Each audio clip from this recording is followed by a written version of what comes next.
Brother lads, welcome back to the Cossy Arsenal podcast. My name is Cossy. Welcome back to a brand new video. This is your Arsenal weekly roundup where we dive into the biggest stories around Arsenal in the past 7 days. A lot has happened in the last week. Arsenal did beat Manchester United. Ricardo Calafiori completed his medicals with Arsenal, and also a couple of departures are getting closer and closer as terms were agreed between Fulham, Emil Smith-Rowe and Arsenal. But then also Edin Ketia and Reece Nelson are also getting closer to leaving Arsenal.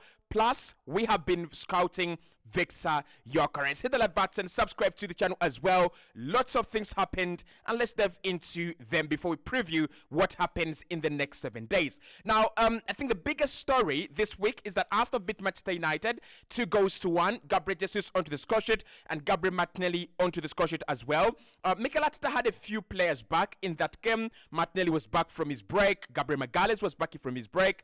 Havertz was back from his break as well. And we expect more players as we take on Liverpool on the first day of August. We expect the likes of Declan Rice to be back, the likes of William Saliba to be back as well, and the likes of David Raya and Aaron Ramsdale. Mikel Arteta also spoke this week and he said, what we want is to go for 114 points, and we are very serious about that. That is the only way we can guarantee winning the Premier League. If you can beat Manchester City home and away, and you beat all the other clubs as well, home and away, you can guarantee winning the Premier League. Let me know in the comment box below. Are you with Mikel Arteta? Is it right? Do we have to win each and every game we play next season in order to beat City? Is it an over-exaggeration?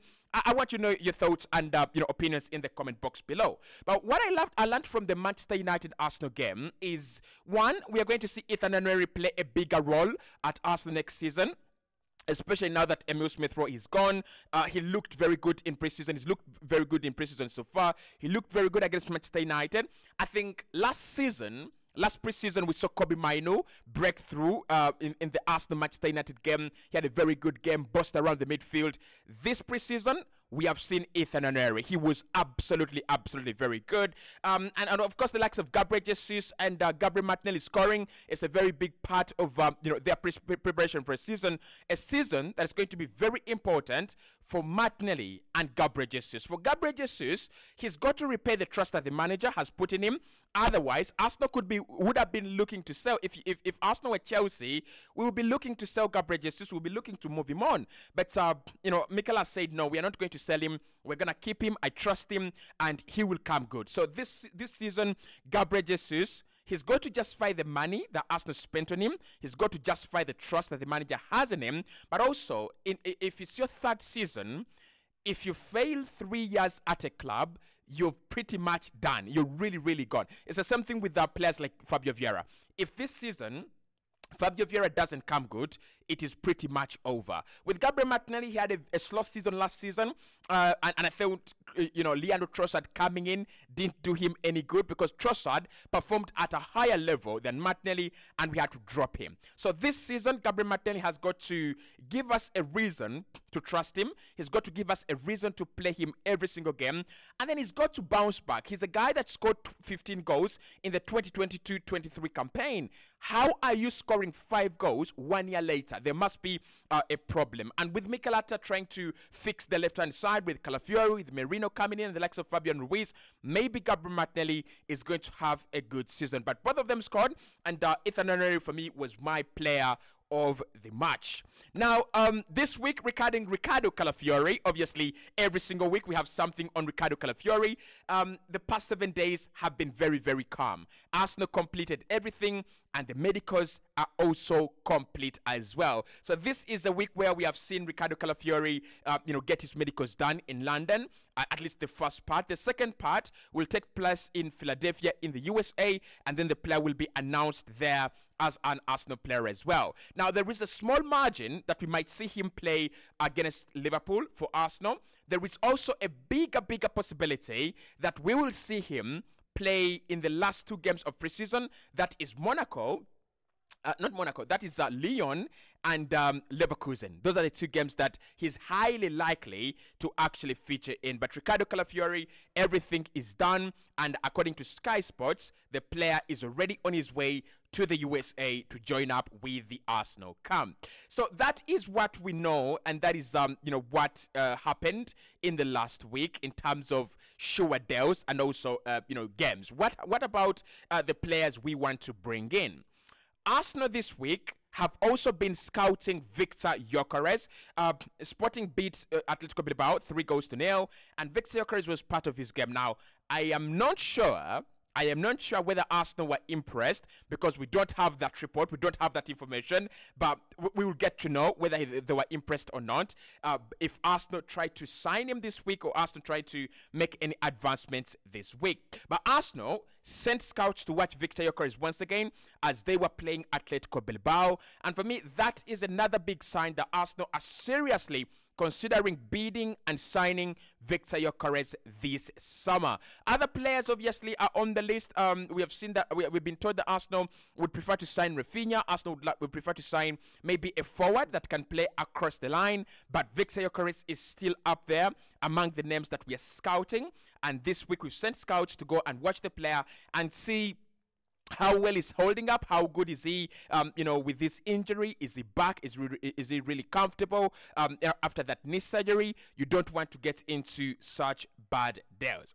With Mikel Marino, Fabrizio Romano said that the past week has been about contacts. Arsenal contacted Mikel Marino and they moved ahead of Barcelona and all the other clubs that are interested in signing Merino to get him to Arsenal. So this week, I think what we will see is a little bit of development between clubs. But in terms of player side, a proposal was sent by Arsenal in terms of personal terms, and Mikel Marino is very interested in playing for the club. He's already agreed. He's already given us a green light to play for us. So all we need to do is to do some work in terms of convincing him with a good proposal, but also in terms of agreeing a deal with Real Sociedad. Sociedad say they're going to sell. Last week they just put it out there.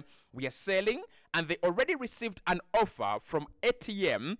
We don't know how much the offer is. Probably 30 million euros. Probably less than that. I don't think ATM have offered more than 30 million euros for a 28-year-old Mikel Marino. But what we understand is the player is choosing to join the Premier League over staying in La Liga, and is also choosing to go to Arsenal, which he sees as a bigger leap in his career as opposed to going to Atletico Madrid. So with Mikel Marino, everything is there.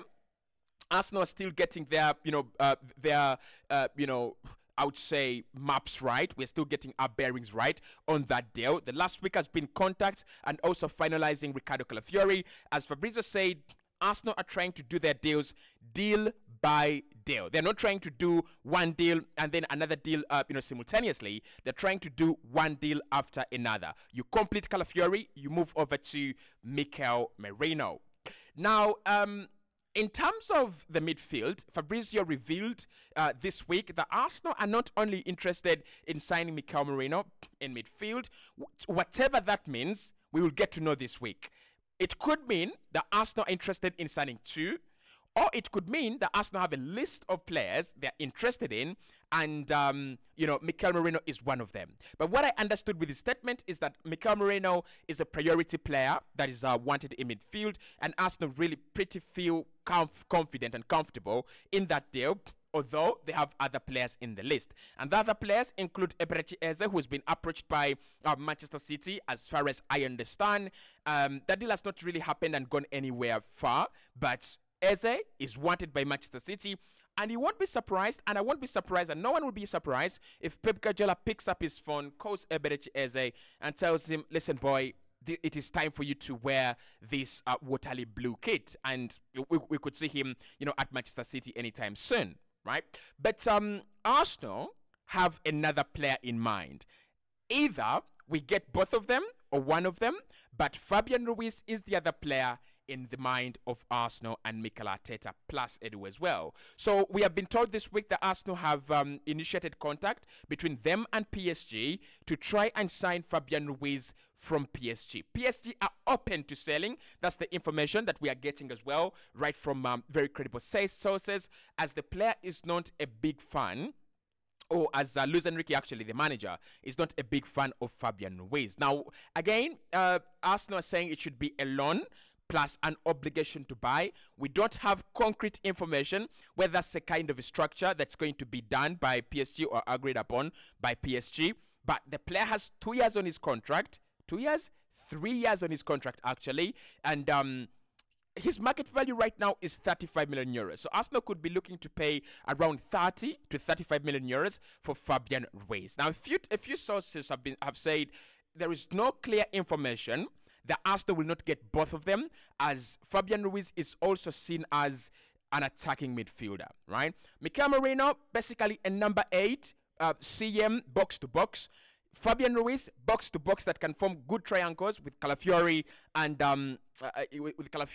Martinelli on the left hand side, but also with Fabian Ruiz, he can play as a number 10. So if Mikel Arteta does not have Martin Odegaard, he can still play Fabian Ruiz, Mikel Marino, and maybe Thomas Partey or Declan Rice in the starting 11. I think the biggest debate this week has been who is better, Mikel Marino or Fabian Ruiz. Many Arsenal fans, including people on this channel, have said Fabian Ruiz is better. Personally, I've said, look, if you give me Mikel Marino, I think he's a quality player. If you give me Fabian Ruiz, I think he's a quality player. Who is better? I think Mikel Marino has had more game time and he's played much more football as compared to Fabian Ruiz. But make no mistake, Fabian Ruiz is a classy talent, real talent. So Arsenal are looking for that number 8. The number 6 kind of links are dying out. We were looking at Joao Neves. The boy is going to join PSG, and we'll see what we will do in the Champions League. We wait for him there. We're also linked with Onana, who's going to Everton, Fofana, who might end up at Manchester United or West Ham or AC Milan. So it looks like the number 6 links are dying out a little bit as Arsenal progress and move over to the other side, where we are interested in signing a number 8. So could we see 2? Potentially, we could see Mikel Marino come in, and then we could see Fabian Ruiz come in. But even if we get just one of them, it would be a massive deal. Outgoings.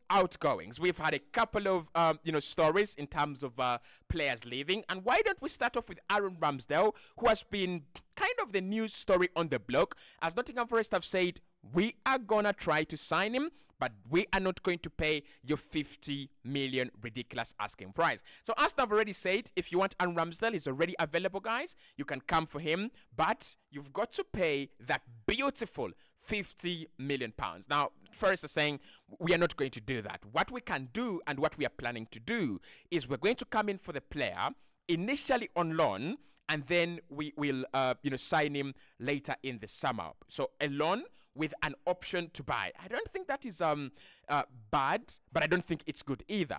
I think for Arsenal, the one thing we have to know is that Ramsdale has not played a lot of football in the last 1 year. So what we've got to do is just allow him go out on loan, not with an obligation, not with an option to buy. You can just allow him to go out on loan, on a plain loan deal. Now, I trust Ramsdale that when he goes out there, he's going to do a fabulous job, a very good job, and we will be able to raise his value. At the moment, clubs are going to pay around 20 to 25 million pounds for him. Aston feel like, no. If we paid 30 million pounds for him, we must be able to get the 30 million pounds out of him. So, in my opinion, the best option would be send him out on loan to a club like Nottingham Forest. They're in the Premier League. They're going to be under fire, trust me. They will be under fire this season. Clubs are going to try to relegate them. So Ramsdale, as a good shot stopper, and one of the key elements of his game is short stopping. He's so good at short stopping. And that's why he says, I really cannot concentrate 90 minutes in a game where Arsenal are playing and they have 90% ball possession, and then, I can't concentrate. But in games where it's going to be raining shots on his goal line, he is going to be as important as never before for a club like Nottingham Forest. So I would say send him out on loan initially, maybe an option to buy, maybe a plain loan, I don't even care. Let him raise his level to maybe 40 million, maybe 35 million, and then we can cash in on him next summer. Is that a bad option? I don't think it is. This week, Emil Smith-Rowe, I don't know where the argument is, because we've been singing about it, but this week Arsenal and Fulham agreed to sign Emil Smith-Rowe. A structure is being agreed upon, but also we are talking about a fee around 35 million. Arsenal have agreed to that fee. They're just waiting for the structure to be agreed, and then they will give the green light to the player to agree personal terms and also to do his medicals with Fulham as well. It still hurts. It really, really does.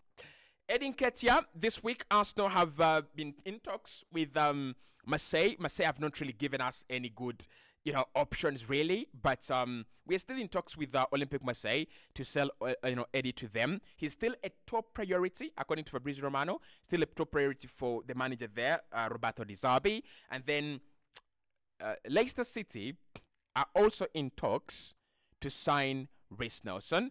That happened this week as well. So it's been a crazy week. In the next video I'm putting out, I'm going to be